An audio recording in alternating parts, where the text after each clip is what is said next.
Hello, everyone, and welcome back to the Father-Son Packers podcast, your source for Packers news, notes, and analysis. My name is Tommy, and I'm joined, as always, by my co-host, my dad, Matt. Dad, how you doing? Doing well. We got NBA playoffs going on. We're almost up to draft season. We got NHL playoffs going on. NHL playoffs for anyone interested. Season baseball.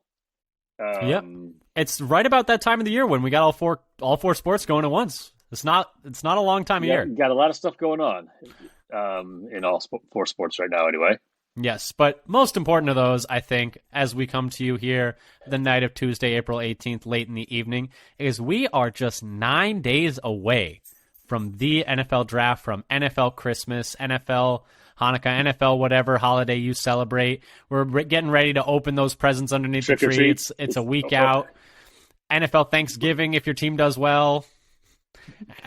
Yes, NFL Christmas, is it cold or is it going to be a present? Were we good or were we bad? I mean, that's the thing. But the thing is, my favorite part about the NFL draft, you can talk yourself into these like whoever you end up picking, you'll have to find a way to talk yourself into. The day of the draft, the sky's the limit, right? I mean, my experience as someone who was not very high on Rashawn Gary when he was drafted is you can talk yourself into a lot of players, and a lot of times you maybe just don't know. But that's what we're here to talk to you about today, is the NFL draft, with it approaching so closely. And we will also be doing a podcast after the draft talking about all of the picks the Packers made. So keep your eye out for that at the end of next week. Still getting the details set on that, but we are going to have information on that. And if you're waiting on information on that, come give us a follow on Twitter at FatherSonPacker. You can find us there when we tweet out when new episodes happen. We tweet out interesting articles. We tweet out Packers official visits that are happening as they're happening, which we'll talk about in just a second, as we had a big swath of players who came in and interviewed with the Packers for their top 30 visits. And just stuff like that, and it would really help our numbers. We'd appreciate it. And if you like what you hear even more, you can subscribe to us on any podcast platform of choice or on YouTube, which would also help our numbers a lot. We post all of our episodes there, as well as all those platforms, Spotify, Apple, etc., etc., etc. Dad, anything I'm missing, or should we start talking about the official visits? Let's start getting into the official visits. We're still waiting on news. Yes, we've talked about enough. Aaron Rodgers. My note on the Packers are just Aaron Rodgers is a whole lot of nothing going on, and this is like one of the quietest weeks for rumors in a while. Just that they haven't talked. Maybe they haven't talked because they've already made their decision. It's the deal's already worked out, and they're just waiting to. Or the deal's already dead. Or the deal's already dead, and there are like now 3 other teams that are calling the Packers. It's always quietest right before the storm, Dad. You never know. Maybe it's tomorrow. Maybe it's in 10 minutes. Dawn, quiet for the storm, etc., etc., etc. Choose your metaphor. Choose your metaphor. Fight. But let's talk a little bit about these visits before we get too down into another Aaron Rodgers hole, as we've done, I'm sure, a dozen times at this point, as we've been doing an episode a week. I would say we've talked about Rodgers in every single one. But so for these official visits, we talked about a number of them in our last podcast last week, but since then we have a number of players who have come through. I think it's 1, 2, 3, 4, 5, 6, 7, 8, 9, 10, 11 new players coming through. Just it looks in the last week. Yeah. I mean, we're getting down to we're getting hyped up for the draft, and the Packers front office is getting hyped up for the draft. Dad, do you want to kind of walk us through some of these visits? Sure. So total now they've used up 26 of their top 30 visits. They this week they had 3 new wide receivers come through.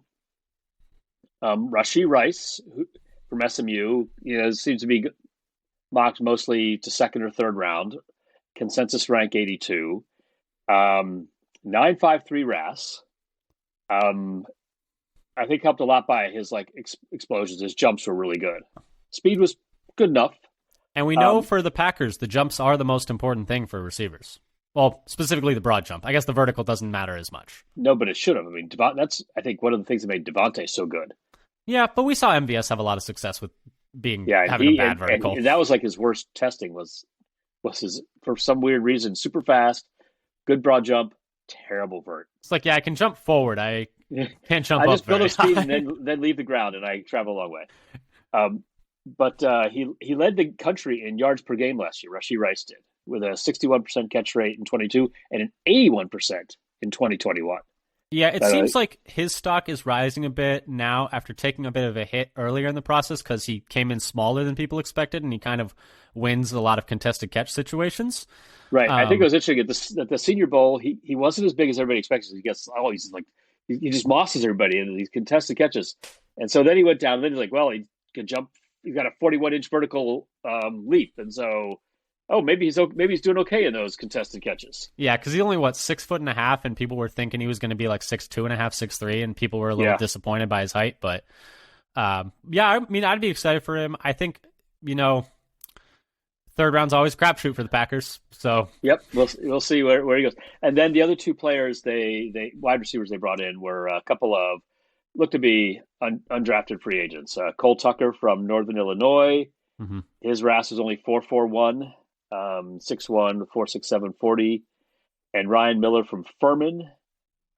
He had a little better RAS, 4.52 40, and a 6.97 RAS. Also, just over 6'1". So both similar size, possibly looking for priority invites to be undrafted free agents. So the Packers, they've looked at 2 UNFA candidate wide receivers and 2 like second, third, fourth rounders with Rice and Dontavian Wicks. Of course, there aren't that many first rounders to look at. Yeah, and by some brief just like quick looking up, I think Cole Tucker did return kicks in college. So that's something to keep in mind.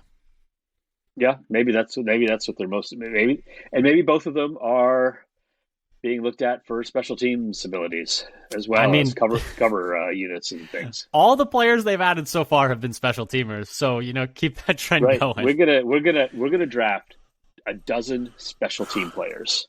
We're not going to be able to do anything, but we will finally cover a punt and victory and protect on field goals and extra points. Let's not get too ahead of ourselves. One phase of special teams at a time, please. All right. Yeah, we might fall over. We try to do too much at once. Pump the brakes, buddy. Beyond that, though, so you just hit all the receivers.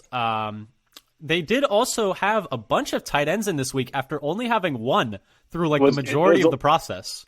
Which was kind of weird, but then they hit him hard this week. So they'd already had Darnell Washington, one of the maybe top 3 or I would say 4, he's a top 3 tight end. Top 3. And then they had the other 2 of the top 3, according to most boards. Dalton Kincaid of Utah, and Michael Mayer from Notre Dame, both projected to go in the first round, like 22nd and 27th. Kincaid hasn't done any testing because he just recently got cleared medically. He had over a 70% catch rate each of the last 2 years and only 2.8% drops. So really, really low drop. He had one drop this past year. Quite the receiver. I don't know how much our listeners are listening to other draft shows, but everyone is saying, I'm not going to say it, but he looks like Travis Kelce. Everyone says those same words every time. They're like, I would never, ever, ever compare him to Kelce. But he looks like Kelce. Make this comparison to any tight end except one. Yeah. But his run blocking is only a 59.5 per PFF. To me, so tell me what you think about this. He would be the answer to me of if there aren't any good big receivers in the class, is it better to just take Kincaid? Right. If you want somebody to catch passes over the middle, maybe Kincaid is your best option. And the thing is, and maybe if you have him, you don't need a big slot. He's just going to take over the slot. Yeah, and I actually feel a similar way about Sam Laporta, although I think he's a better blocker than Kincaid in my opinion. But they did have a virtual visit with Sam Laporta. They didn't have him into Green Bay, actually, but they did also have a virtual visit with him. I'm unclear on how that counts against the top 30 visits. I don't know. I mean, maybe we have them at 26, but maybe if those count, they're done. Yeah. Because I think they've had more than one of those. It's what constitutes a visit is an interesting one, but that's another one to keep in mind. They are looking at tight ends, and they're also looking at 2 more tight ends, it looks like. Yeah, and so one thing I'd say about Mayer, so he's not one of the most athletic. I mean, I think his agilities were pretty good. His speed was just kind of so-so. He's a much better run blocker than Kincaid with an 82.1 run blocking grade. And his catch rate was only 64% this past year, was 71% the year before, and he's always been productive. They've Yeah. also When so I they've watch, got. sorry, go ahead. Oh, go ahead. Good. I was gonna Before say move on to the next player. when I watch Mayer, I don't see an elite athlete, and yet he tested out of this world. So it's like I'm not really But sure what to not believe. in everything. I mean, his overall RAS is just 766. Oh, was it? I could have sworn it was higher. Okay, I might have been wrong. But anyway, I think his agilities were quite good, if I remember. Can I pull that up quickly? Let's Do see. I have that on here? It'll take me a little minute to get it. Yeah, he has small arms and a small wingspan is one thing. He had a pretty good 40-yard dash for his size, 4.7, and then a good broad jump, almost 10 feet. He's like 11.10, or sorry, 9.10. And then good height, decent vertical, or average vertical, good 40. Yeah, his testing actually was not quite as good as I remembered. I could have sworn he had a better RAS than I thought, but I guess not.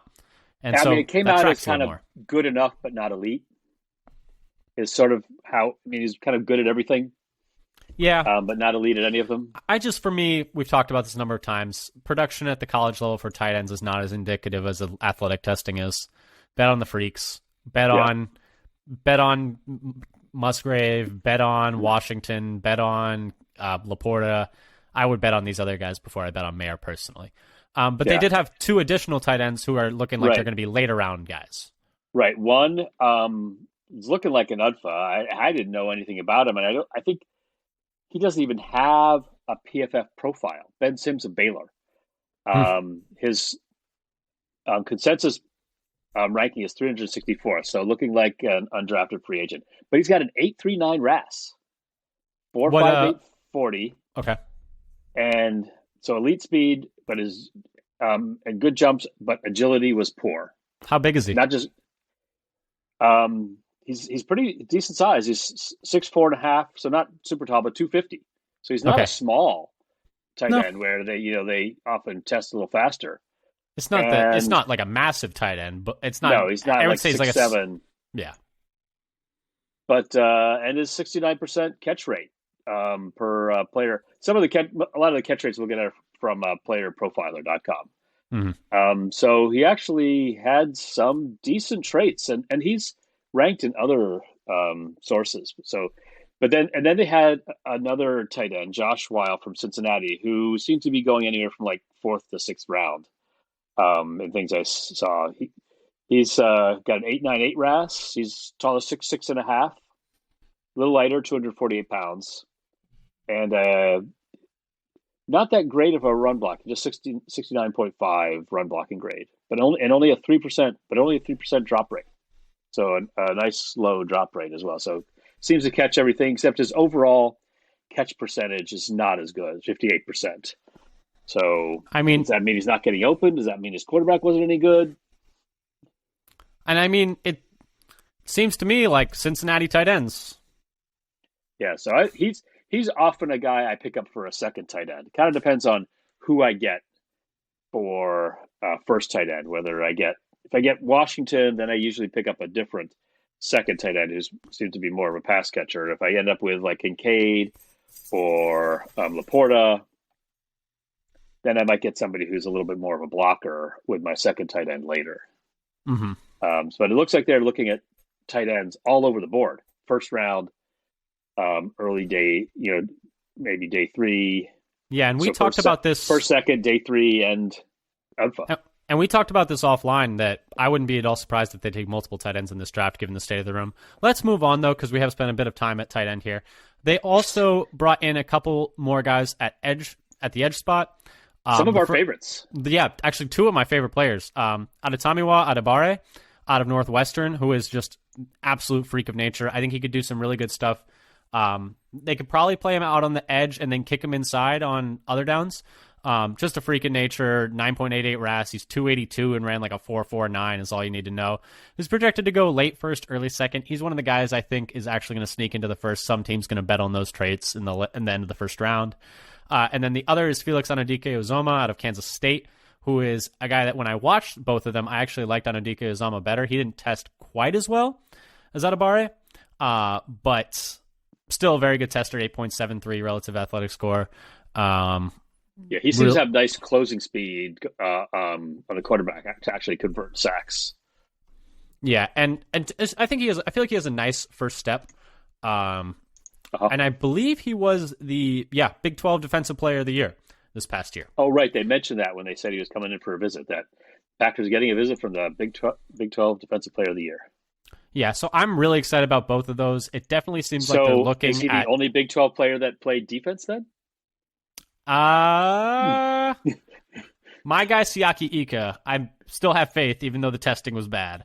But beyond that, they also had a guy in at safety. I don't know if you had anything more you wanted to say about those edge guys. We can. I think we'll say more about them a little later. Okay. Yeah, we got time. And then they only had one more safety in, which I think is interesting that they haven't brought any more in. Jartavius Martin out of Illinois was often listed as a corner. Right. Most of the times, if there's a corner, so I had kind of missed him in looking over who could be a possible safety target for the Packers, and as only with this visit that I saw he had some safety versatility. Yeah, and I think that might need to be the direction they go in, just given the safety class. Beyond that, they had another corner in as well while we're talking secondary. Tyreek Stevenson out of Miami. He's press man cover corner. He's really big. 6 foot, 200 pounds. 8'9" RAS, really good athlete out of Miami. That's Florida, not of Ohio, in case you were wondering. In case you were getting Quentin Rollins flashbacks. Not to throw any shade. But he's someone who I think would be a good fit in the man cover scheme when we decide to run it. I'm getting on a tangent. We're getting on a tangent of how many press man cover corners do we need before we start to run it? I'm going to throw to you. Any thoughts on him? I know he was at the Senior Bowl, and I think some people were impressed with what he put out there. I haven't really followed much of him because I honestly have not looked at the corners all that much, given the fact that I don't think it's a huge need. I have only been looking at corners very late.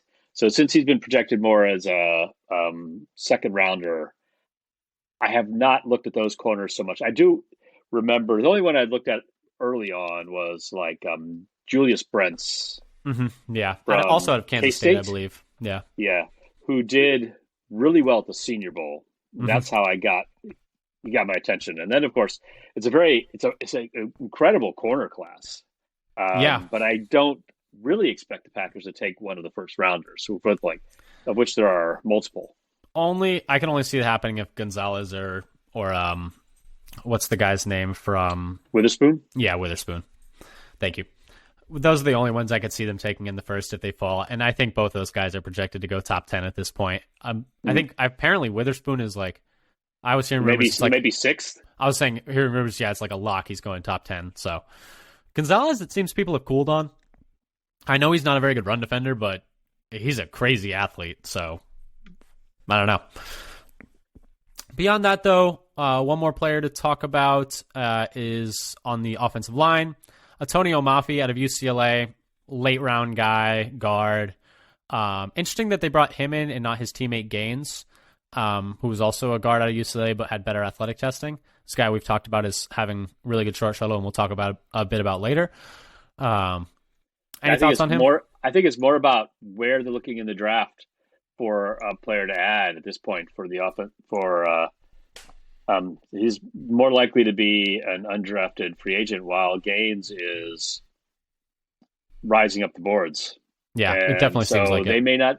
Maybe it means they're not looking to draft somebody in that portion of the draft. Yeah, at interior offensive line. And it's interesting to me. I think at one point Gutekunst did say we've got 13 offensive linemen or something like that. Do you think it's interesting at all that they were linked to guys like Paris Johnson and then haven't had him or like Broderick Jones in for a visit at all? A little bit, because we had talks linked to Paris Johnson, and they did Broderick bring Darnell. Jones, they did bring Darnell Wright in, and the only one of the first round offensive linemen they brought in. No, actually, only one of two they brought in at all is Darnell Wright, rather than some that people had been putting with them more frequently. Maybe they just know what those guys are, though Paris Johnson didn't really do any testing. Yeah, I think, but everyone seems to have him as Yeah, I don't need a test. He's like, dude, I don't need a test. Everyone seems to have like him as the consensus number one tackle on the board. I'd be a little surprised if he falls out of the top 10 at this point, honestly. Oh, yeah. I was going to ask you, since we're talking draft, and this is a bit of a tangent, and this is going to segue us. We're going to take the second half of this pod to talk about some draft superlatives, as we're about a week away, most likely to rise up draft boards last second, et cetera, something like that. But I wanted to ask you, did you see the Schefter report about quarterbacks? Today? No, or... a couple days ago. It was. I'll tell you because our listeners probably haven't heard about it either. But so I can just get your rapid fire if you haven't heard it. He was saying that what he is hearing is that only one quarterback is going in the top 3. That Houston's not going to take one. I have heard several people talk about something related in that. But Houston so what wants the only quarterback they want is Bryce one Young. The Panthers are going to take. Yes, and it seems like Bryce Young has recently moved to like way higher on The like odds, Vegas odds to go number 1. Yeah, and so with that, people are saying that okay, then Houston's not going to take a quarterback at all, and then do you think that's smoke? Do you think they're just trying to get the Colts to trade up with them, or like maybe not the Colts since it's the same division, but another team to trade up with them, and they're fine with the rest of the guys, whoever's there? It would be surprising if they didn't take somebody that nobody would trade up for one. This is why I think it's odd to say there'll be one in the top 3. Because in Arizona, why wouldn't they trade out? You know, yeah, I mean, it could be they really like the defensive players there. But they could trade back to like just a couple of spots. I don't know. I mean, well, so the other rumor I saw was it's the Colts putting it out there so no one tries to leapfrog them. And the Colts are like, don't worry, the Colts are going to have their pick of quarterback at 4. It's like, says the Colts, please don't trade out of us, please, for the love of God.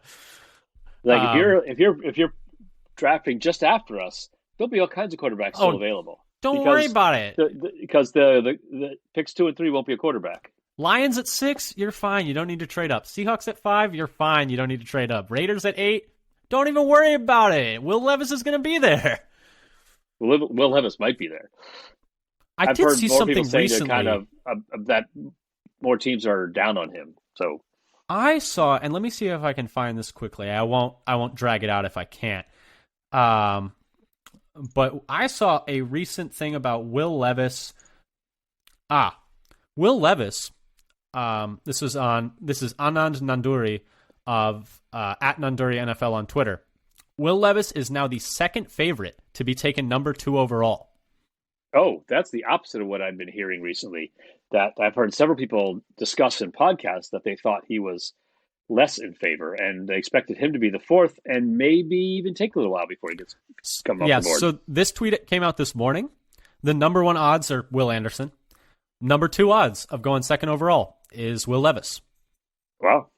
Which is very surprising to me because it seems like everything we heard, and this is honestly, this time of year, dear listeners, this sounds like smoke. Is the time of the year to trust everything you're hearing as little as possible, because this is the week before is when teams just start pumping out as many wild rumors as they can to just obfuscate as much as possible what's actually going to happen. Because I would be very surprised if after a whole process of people being like, see, the Panthers, well, remember it was Panthers are moving up to take CJ Stroud at 1.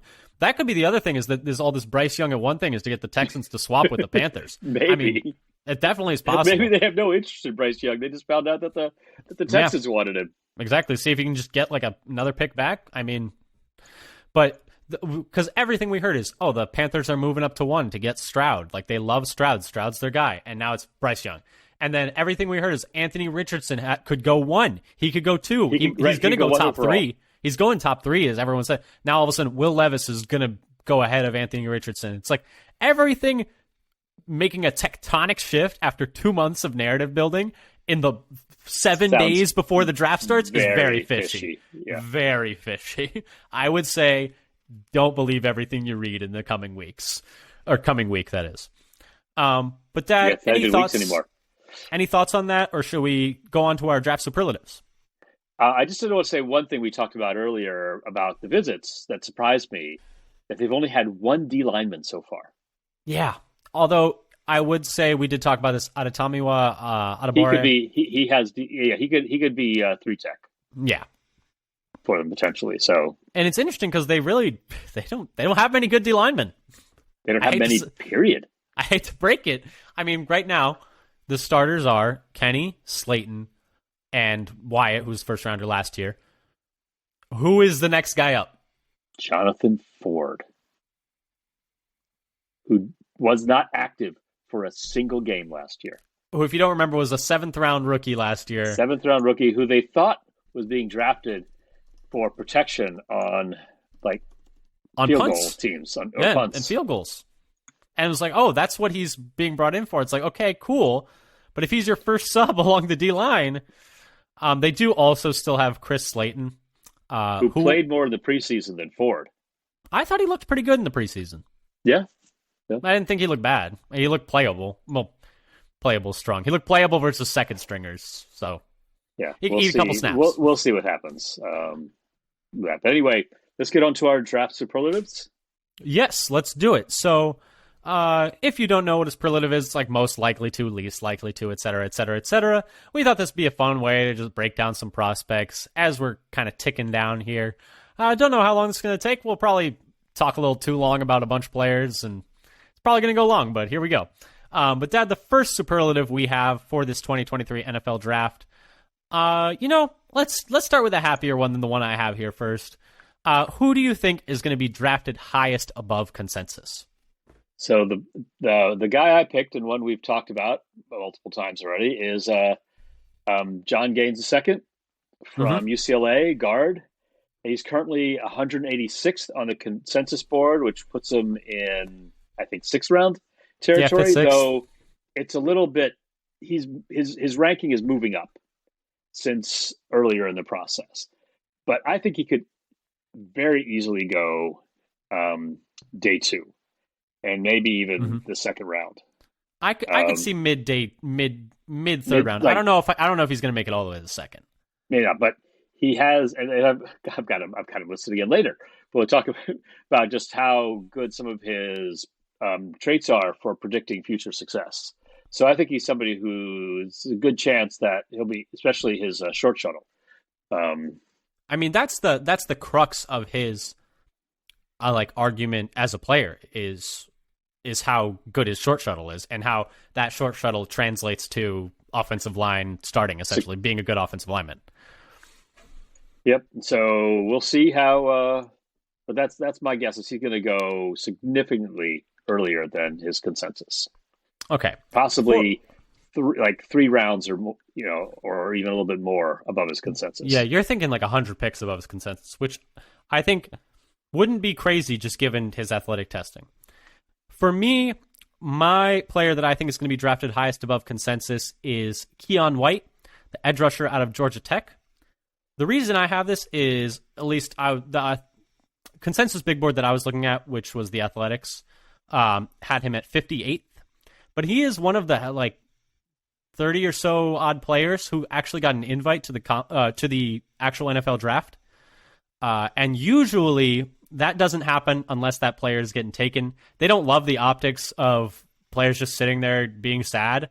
And so to me, a guy who's projected to go end of the 2nd, getting invited to NFL draft means at least 1 or 2 teams must be quite high on him. Have said that they will take him if he's available, though. How honest are they in those statements?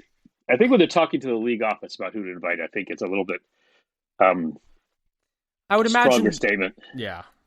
And I would imagine he's going to go at least top of day 2 at the very least. And that's still 25 places above where he's projected to go right now. And maybe even end of the 1st round. Really big guy and a pretty dang good athlete. If I'm just pulling up his mock draftable right now. He is a little on the older side, 24, but he's 6'5", 290, really good broad jump, or almost a 10-foot broad jump, 30 reps on the bench, 34-inch vert. and massive arms, massive hands. Was pretty good at the Senior Bowl, if I remember correctly. A lot of people were really excited about him. The only thing is he's a little older. But yeah, like I said, 992 RAS. Yeah, he's a big man. It's a very big man. Though that's at D tackle. Mm-hmm. Yeah, and at 992. I think he moved around a little bit for Georgia Tech, and I think he played at Old Dominion before that, if I remember correctly. But that's who I had. Going on to the next one, most likely to fall on draft day, most likely to go below their projected consensus. Yeah, so my first pick is really obvious, and everybody already knows this. So it's like, you picked the gimme, but that's reasonable. It's a good answer. Jalen Carter, maybe he's already fallen, and so he's no longer going to fall anymore. How far do you think? How far would you say he's going to fall? Do you think? I would be surprised if he falls out of like the top 12. I'd be surprised if he falls out of the top 10. Yeah, I agree. I don't think the Packers are going to get a chance to pick and decide what they want to do. To me, I think the floor is 11 with the Titans. We saw them, not to bring up old things, but we saw them with a player like Jeffrey Simmons, who was coming off injury and off the field concerns. They were willing to take him in the first round, 3-4 years ago. It's worked out very well for them. They just gave him an extension this offseason. And he's hasn't gotten in any trouble while he was with the Titans. And so there's that. And he's just such a good player that I think also a team like the Eagles would be like, we don't get the chance to draft this kind of player that often. Right. And they just lost Hargrave. Yep. Okay. Yeah. So that he probably won't get past the Eagles. And then the other one I put in, as we talked about a little bit before, is I would be surprised to see Will Levis go a little later than people expect. Do you think end of the first, or do you think just straight up out of the first round? I'm thinking maybe not out of the first, but maybe he'll go as late as the teens. I'm not sure. Mm-hmm. That's my hot take. And it's going to get hotter later. So the hot take would be Hendon Hooker goes ahead of Will Levis. That would be the hot take. That is my hot take. Oh, did you not look at my hot take? No, I totally did. I did not. I swear, unless I got that subliminally put in my head from when I was reviewing our notes earlier, I did not see that. In the craziest hot take section, I have Hendon Hooker gets drafted before Will Levis. Okay, we'll go to that one next, but I'm just going to say mine so I can actually talk a little bit. Thank you. For me, the player I think is going to fall is Quentin Johnson. I feel like the closer and closer we've gotten to draft, like time of the draft season, is just less and less I hear about Quentin Johnson as. Go ahead. And he didn't get invited to the draft, the first round of the draft. Yeah. And so I don't know what that means. Combine that with the fact that Jim Nagy said he thinks only one receiver is going in the first round let me correct that. He said that multiple teams he's talked to only have one first-round grade receiver, which is different. A lot of times teams will have only like 15 first-round grades. Right, and so there's still 15 more to be picked after that. Yeah, so there is that. That doesn't necessarily mean they wouldn't take him in the first round. It's just they don't have a first-round grade on him. But that's and just no one's talking about him. I feel like more people are talking about Hyatt. More people are talking about Flowers. More people are talking about, like, A.T. Perry. I hear more about A.T. Perry than Quentin Johnson.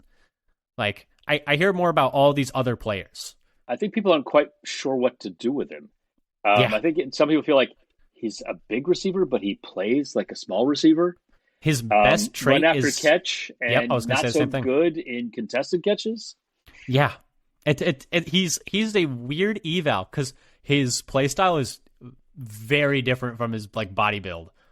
He's this big, bulky receiver. He's not that tall, but he's very built, and then he's just a yak monster. Which I mean, that's a useful thing. If the Packers take him, I'll talk myself into it for sure. I still am pretty high on Quentin Johnson. He's still my receiver too. I don't know if I would love the pick at 15, given the way that it seems like he's falling. It seems like you could trade back and still get him. But if they took him at 15 and were like, hey, we're going to give this guy a lot of touches, just put the ball in his hands, like run across the middle, I could see the vision. He didn't test as nearly as well as people thought he was going to. People thought he was going to like DK Metcalf test. Didn't really happen. I think people were saying he's going to be like Christian Watson or DK Metcalf and have this like super fat, big and super fast, and he wasn't quite as big or as fast as people expected. Yeah, but still really good jumps. I mean, a 40.5-inch vert. Yeah, that might be his best trait. An 11'2" broad. His jumps. He's got a massive wingspan, 96th percentile, massive arm length, 91st percentile, big hands. He's still big. He's 6'2", 208. People thought he was going to be like more like 6'4", so I guess some people were a little disappointed by his height. But big arms, big reach. So I would still be happy with that pick, but he's someone it seems like is going to fall just because no one's talking about him. Yeah, he seems like somebody you could trade back and get in the mid-20s, the way people are talking about him. Of course, and the way people are talking about him, it's lying season. It is line season, and also it's such a weak receiver class, and that position is so coveted at the NFL level right now that, I could see this going entirely the other way, where a team's like, hey, we're not that high on him, but we're higher on him than the rest of these receivers, so we're just going to reach on him a little bit and just roll the dice. Since we already talked about it, do you want to revisit craziest hot take? You want to go craziest hot take? My craziest hot take was Hooker drafted before Levis. We're like, Hooker, instead of going like the second, it goes like early teens, and Levis is just shortly after him. Yeah, I mean, there were people saying if he didn't get hurt, the hurt, and it's also he's 25 years old. He is older. He's pretty old, and also a really gimmicky offense, like a weird offense, like an offense no one runs. Everybody criticizes the Tennessee receivers, for the weird offense they run. It's like, and if you don't know, it's like they play really wide out to the boundary. Yeah, like the slot is outside of the hash. Yeah, they never get pressed at all. Like it's super weird. Yeah, they start back from the line of scrimmage, I think, to get free releases, and it is not a pro style offense, we'll say. For me, my craziest hot take, it ties a little bit into that Jim Nagy quote where he said only a lot of teams he talked to only had one receiver with a first round grade, and that is that more tight ends will be drafted in the first round than receivers. I just think that the tight end class is better than the receiver class, and I think teams are just going to be like, hey, we need a pass catcher. We don't necessarily need a receiver. We need a pass catcher. And some teams who need receivers are going to take tight ends and just be like, we're just going to play him in the slot a bunch and play him as a big slot. Guys like Kincaid, guys like Laporta. I think there's a good chance the third tight end is taken before the second wide receiver. Ooh, that's even hotter than my take. But I think it's possible. I was thinking like end of the first round, we're going to get like 3 tight ends taken. Right, but it may be the third one is taken before the second receiver. Some teams are pretty high on Zay Flowers. Yeah, you hear rumors that, he's actually the highest rated. And you hear rumors that Jalen Hyatt's going in the first round, but those disappeared. I haven't heard those in a while. Oh, they must be true then. I know. Really makes you think. So that was craziest hot take. Biggest day 3 steal, who you got?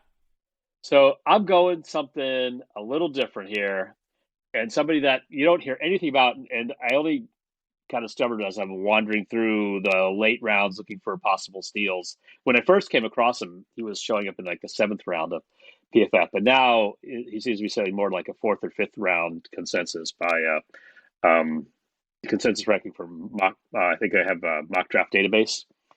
Is Corey Trice, cornerback. So I don't necessarily know if the Packers will get him. A cornerback, he's a big corner, 6'3", 206, and a RAS of 9.65. Could he switch to at safety? His RAS at free safety RAS would be 9.7. Could he switch to safety? I don't know. He hasn't actually lined up at it. It's like almost exclusively as a corner or some in the box. According to PFF, he only has allowed 1 catch on 88 press snaps in the past season. He had injuries earlier in his career. This last year, he played 13 games, but the year in 2021 and 2020, he didn't play very many. So I think that maybe has depressed his valuation from different things. And the pass rating against is only 51.3. So I think he's somebody who could be, if you're looking for a later round corner, who could maybe be a good cover corner for you. He could be a steal. Yeah, I could totally see that, and I can't wait to watch the Packers draft him and then play him in off coverage Can't wait. Oh, if they draft him in the fourth, fifth round, he's only playing special teams That's true. because that's what they're going to do with everybody. You know Until who they finally decide to try with something else, and all of a sudden he's an All-Pro. You know who your description of him just now reminded me of? Another late round corner the Packers took that was kind of bigger, who played a lot of special teams and was good at press.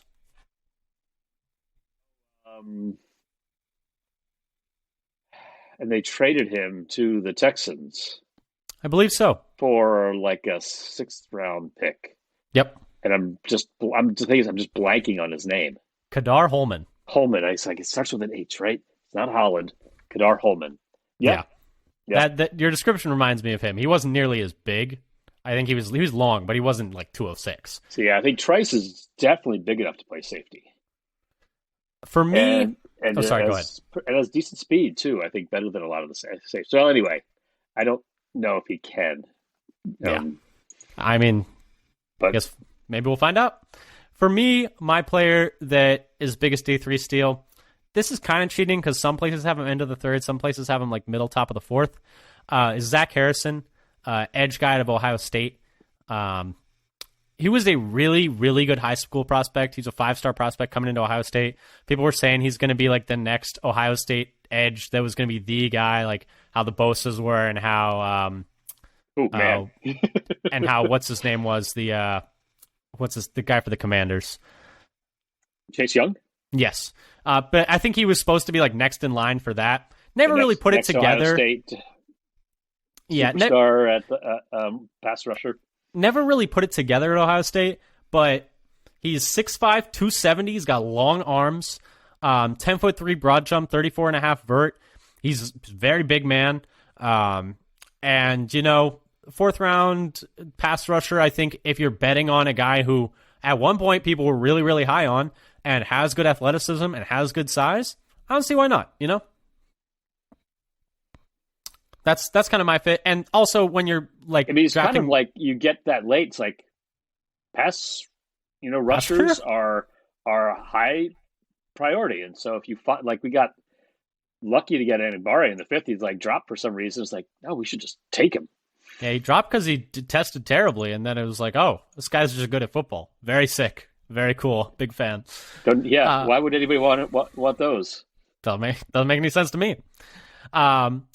Next superlative, let's see which ones we still got. Best athletic fit for the Packers. We each have one for the offense and one for the defense. Do you want to do both of yours and then I'll do both of mine? Sure, and I'll start. Both of mine are players we've talked about already, so I've kind of doubled up and cheated here. You got Gaines on here like 5 times. You might call this lazy journalism. But you have Gaines on here for like 8 different questions.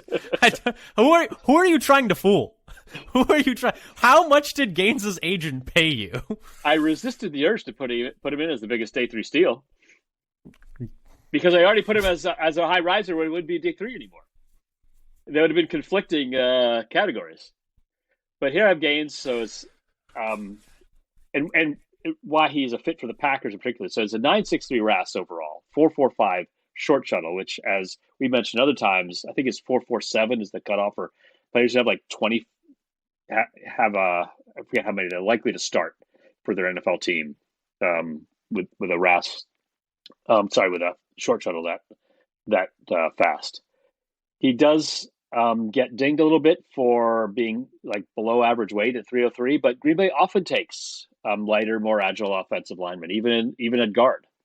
So I think the thing that would maybe a knock on him in some teams would be less so for the Packers. Mm-hmm. And one of the reasons why I put him as a good fit, not just athletically overall, but for Green Bay in particular. No, I totally see that. And then on defense? So defense, I went with Adebawore. Super freak athlete. 9.72 RAS as a D tackle and a 9.88 as edge. So, and he's only 22.1 years old, so he's still pretty young. Per PFF, here's his 4.49 second 40-yard dash is the fastest ever for a player over 280 pounds by 0.16 seconds. By a sixth of a second faster than the next fastest 280-plus pound football player. So this dude is a crazy freak. athletically. Yes. And I mean, we talked about it already since he had the visit. He's just a freak of freaks. For me, on offense, it's Darnell Washington.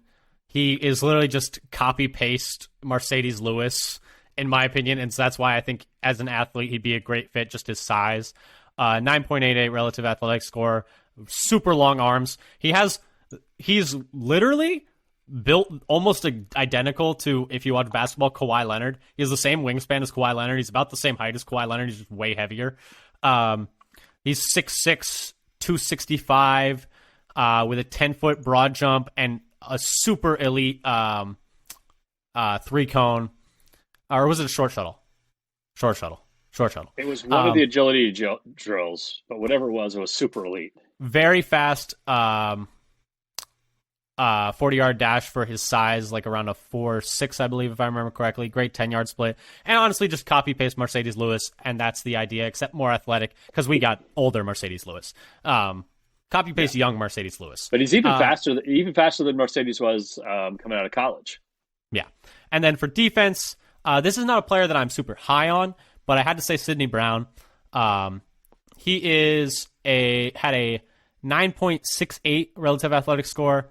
A little on the small side. He's like 5'9.5", but he's 211 pounds with a 40.5-inch vert and a 10-foot broad. When I first saw a clip of him, like maybe his pro day getting ready to run, it's like, man, the guy he is seriously yoked. He is jacked, and he can't tackle, and he has short arms, but he is the best athlete of all the safeties in the class, and the fact that they need a safety and they like elite athletes is why I put him here. He's not a player I'm particularly high on because the tackle concerns are real to me. But he is probably the best cover safety in the draft. Just a bad tackler. Of course, he's not the only bad tackler among the safeties in this draft. And honestly, a good cover safety who can't tackle is better than whatever we're trotting out there next year. So it's at least we can do one of the two. Yeah, I mean, if we're being honest, I'm just saying. And then, so those are my ideal athletic fits for the Packers on offense and defense. Just a couple more here. Most likely to break the third-round curse if drafted by Green Bay. I almost left this one blank. I was almost like, there's nothing we can do, buddy. We're done. Who do we want to,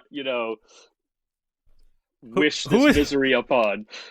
I almost worded this question like most likely to be Green Bay's sacrificial lamb pick in the third round, never to be seen on an NFL field again. Yeah, so I put in my standard answer. Just fill down.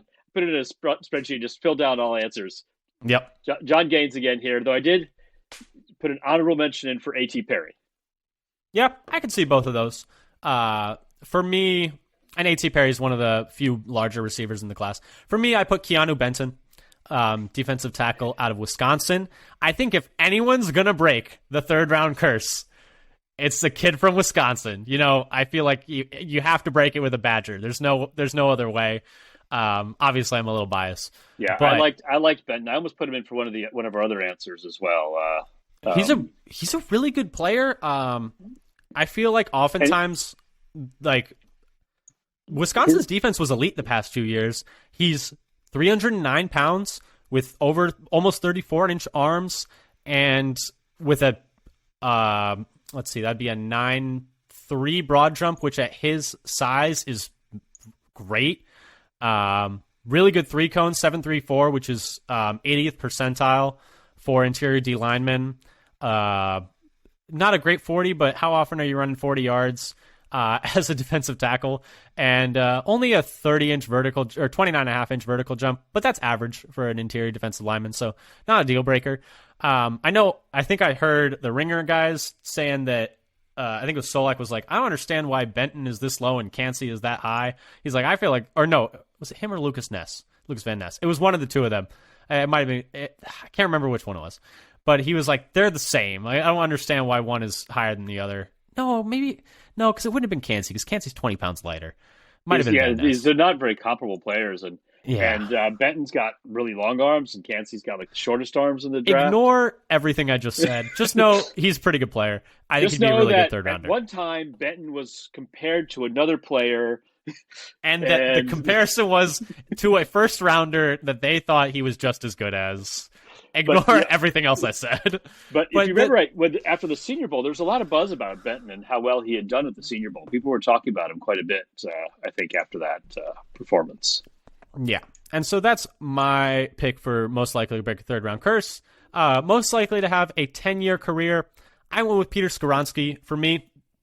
A guy who's versatile along the offensive line, can play a bunch of positions, going to last a long time in the league. He's also projected to be a top 10 pick, or at least top 15. Offensive linemen have long careers. This is a pretty good answer for me. You answered offensive line as well. I figured you had to go offensive line here. And I went with Paris Johnson, who seems to be the top-rated tackle in the draft, and tackles play into. I mean, it could be 15-year career for a good offensive tackle. And the thing is, I think he has positional versatility as well. I think I heard someone saying that he has played right guard in the past, so there's that as well. And couple more here as we're winding down. Player that's not getting talked about enough. Yeah, so this is, I think, the one where I almost put Benton in here because I've been drafting. I did fail to mention that I've been picking him in mock draft as like my D tackle in like the second round. But here I went with Cedric Tillman, the wide receiver from Tennessee. And one reason I did is because Jalen Hyatt has been getting like all the love. And understandably so, because he killed it last year, was running wide open, uncoverable. I mean, he won the Bolitnikoff. So, yeah. But Tillman was the one who was actually the alpha receiver 2 seasons ago on Tennessee. And then he was hurt for a decent amount of this year. So he's put together some really good production years and also tested well as well. I mean, his agility testing wasn't so. He did do the shuttle in his 3-cone report, but he had good size, great explosion. Speed was kind of good enough at his size at 6'3", 213, and also physical and could do some blocking. I think in terms of the things that Packers look for, I think he's definitely a possibility for them to take and could be a stud. It's just too bad that he was, hurt for a fair amount of this last year. And like we said with A.T. Perry, one of the few bigger guys in the class. For me, I put Zach Pickens, defensive tackle out of South Carolina. I have literally not heard this guy mentioned one time. Very early in the draft season, people were talking about him to the Packers like a month ago, but you haven't heard much about him since. Yeah, but he has a 9.16 relative athletic score. He's got almost 34.5-inch arms. Had a 9-foot broad jump at 291 pounds, 6'3". Ran a 4.89 at that size and ran a 7.45 3-cone, which are all excellent marks. Really good athlete, and he's projected to go in like the third round, and I'm not entirely sure why. I don't know. Yeah, so some of those traits you list, would put him like faster than the Packers D lineman, except for Wyatt, and I think maybe some better jumps than all of them. I'm not sure, but compares quite favorably to the D lineman the Packers have drafted in the last 5 years or more. Yeah, I honestly have not heard a single mention of him in the past like 3-4 weeks. Last one, as we wrap it up here. We know we got a lot of fantasy people listening. Most likely to be this year's fantasy sleeper. I will go first. My pick is Israel Abanikanda, running back out of Pitt. This dude's a freak, Dad. He's an absolute freak show. Let me make sure I have these numbers right, because I still can't believe them when I'm looking at them in my spreadsheet. Let's pull this up. Why does Mock Draftable not have it? I'm pulling it up really quick. But for me, brass numbers. I just think that if he goes to a wide zone team, this guy is going to run for like 1,000 yards in year 2. He had a 9.61 relative athletic score. He's got pretty long arms, which we know is correlated to running back success. Not a common... Derrick Henry. Not Aaron Jones. Got long arms. People don't know it. But 41-inch vertical, 10-foot broad, 4.45 40. I mean, just shot out of a cannon. Just shot out of a cannon. If he goes to a wide zone team and they're just like, yeah, holes right there, run. Run. or like pick which side you're going and just go. I think he's gonna be a guy where the athlete in him is just gonna take over. I mean, he's so fast and he looks fast on tape too. Like he looks explosive. You can like his studs are just gripping the turf and he's just pulling away from guys. But that was my pick. Who did you have? So my first pick, I'm not sure if he qualifies as a fantasy sleeper because he's probably going to go in the second round. It was Jahmyr Gibbs. No, that does not count. You need to go again. So I will go. So we'll cancel that. Say, yeah, that's not a sleeper at all. Everybody expects him to be good. Yeah, he's going to be the second. He's going to be the second running back off the board. So I went down the list a little further to Zach Charbonnet from UCLA. Fair. I mean, he's big guy. He's a bigger guy. He killed it last year, 1,358 yards rushing as well as 320 yards receiving. Mm-hmm. I think this is the thing I feel about for running backs. I think you said like may have 1,000 yards by year 2. I think running backs can have 1,000 yards in year 1, and there's a lot of evidence that if running back is the right situation, they can kill it in year 1. That's true. And this is why I want to say in general, you don't need to draft a running back until you actually need a running back. You don't need to get him a year early because running backs can be super productive as rookies. This is true. My only counter to that is I really need to look at the data for this, but I would, based on eye test and personal experience, I feel that first-year players are more injury-prone than second, third, fourth-year players. They never finish the year because their bodies just haven't had a full year of NFL weight training and NFL training. There is certainly some, initial feeling that is true. It has truthiness. It feels like it's true. Like it's true. But it would be good to actually verify if that holds up to scrutiny. But it definitely has, for sure, has truthiness. It definitely does. And as we wrap up there with some truthiness, we just want to thank you all for listening. This has been our last show pre-draft. And the next time we talk to you, we'll have a whole new bunch of Packers to talk about. And hopefully we'll be in a good mood. Maybe not, but hopefully. I'm sure by the time we record, we'll have talked ourselves into it. But thanks again for listening. Like we said, you can find us on Twitter at FatherSonPacker. You can find us on Spotify, any of those podcast platforms, Apple Podcasts, Google Podcasts, etc. And come subscribe to us on YouTube if you'd like. It'd help our numbers a lot. We'd really appreciate it. We're Father Son Packers podcast there as well. And thanks so much again for listening. Until next time, go Pack Go. Go Pack Go.